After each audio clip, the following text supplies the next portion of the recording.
Todo dia de segunda a sexta, almoço com o Luiz, um vídeo novo para você sempre por volta do meio-dia, trazendo algum assunto do mundo dos concursos, sobretudo coisas que envolvam o concurso da PRF, né? Afinal, nós somos especialistas no concurso da PRF.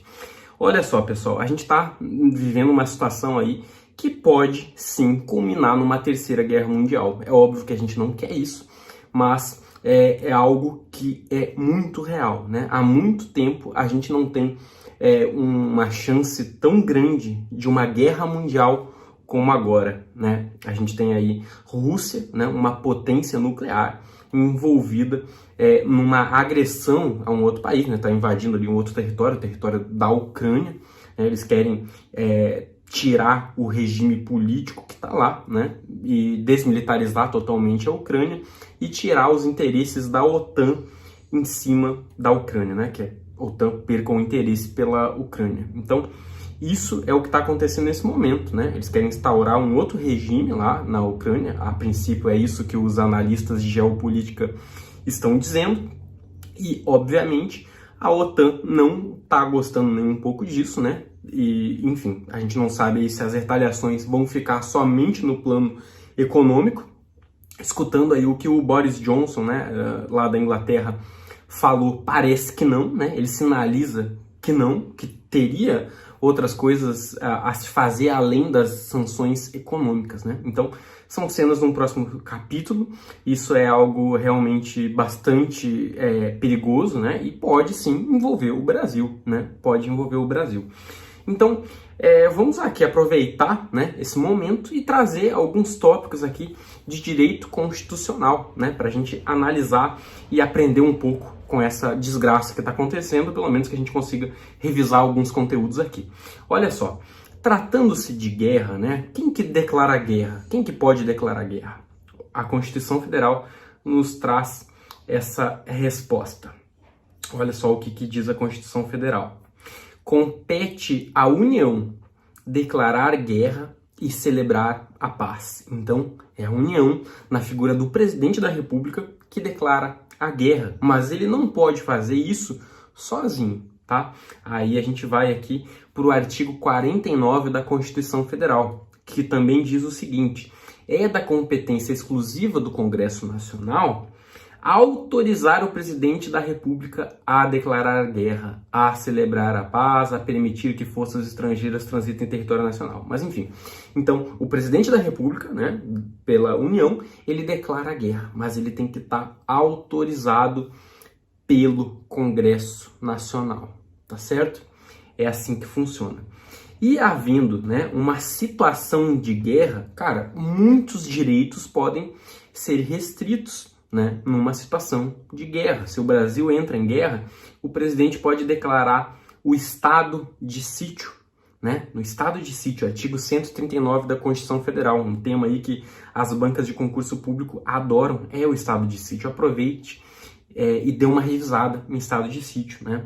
As chances são de você memorizar mais esses conteúdos que envolvam guerra, porque o seu cérebro está numa situação de tensão em relação a isso que a gente está vivendo, né? Então, aproveita e tenta memorizar.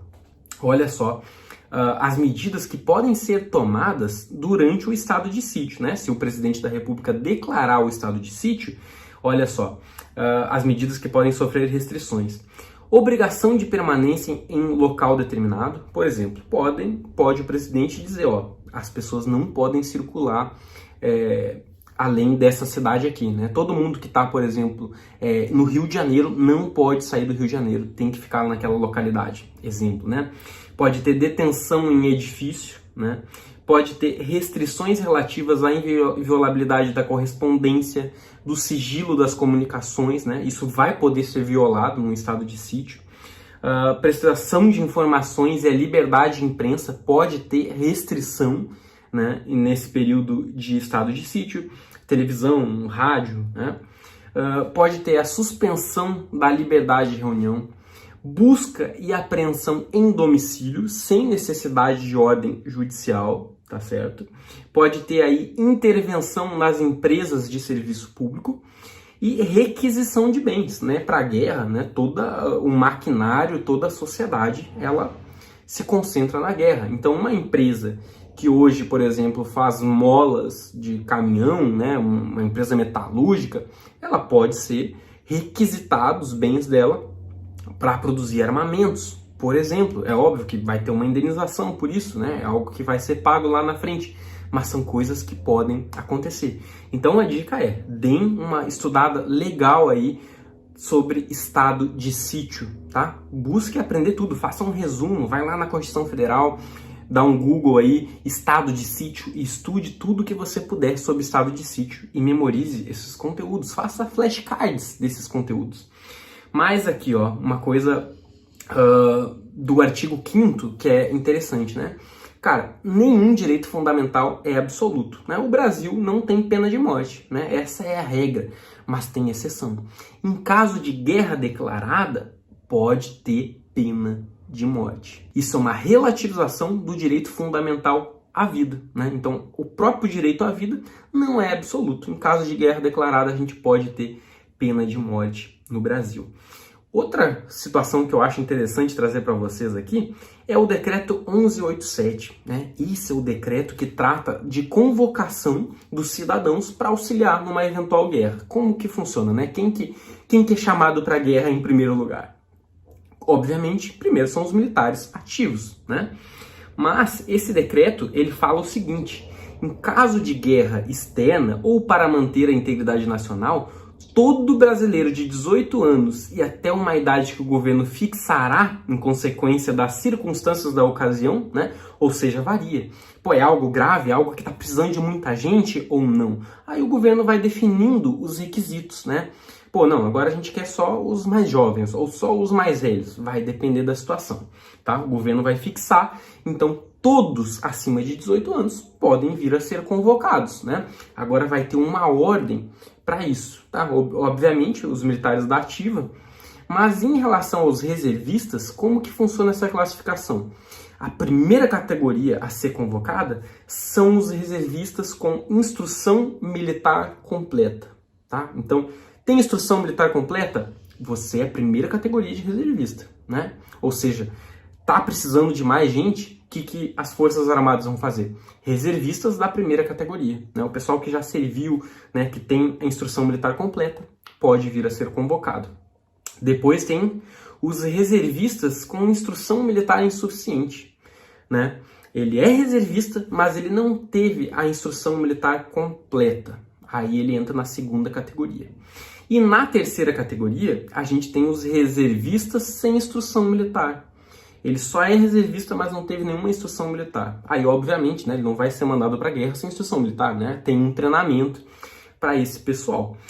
Uma coisa interessante aqui, né? A praça excluída de força policial com a respectiva instrução militar, né? Os policiais militares, se não for já reservista do Exército ou da Marinha, ele será incluído na reserva do Exército como reservista de segunda categoria. Tá certo? Então o cara foi praça, serviu na Polícia Militar, ele é reservista de segunda categoria, né? Se já não está mais na polícia.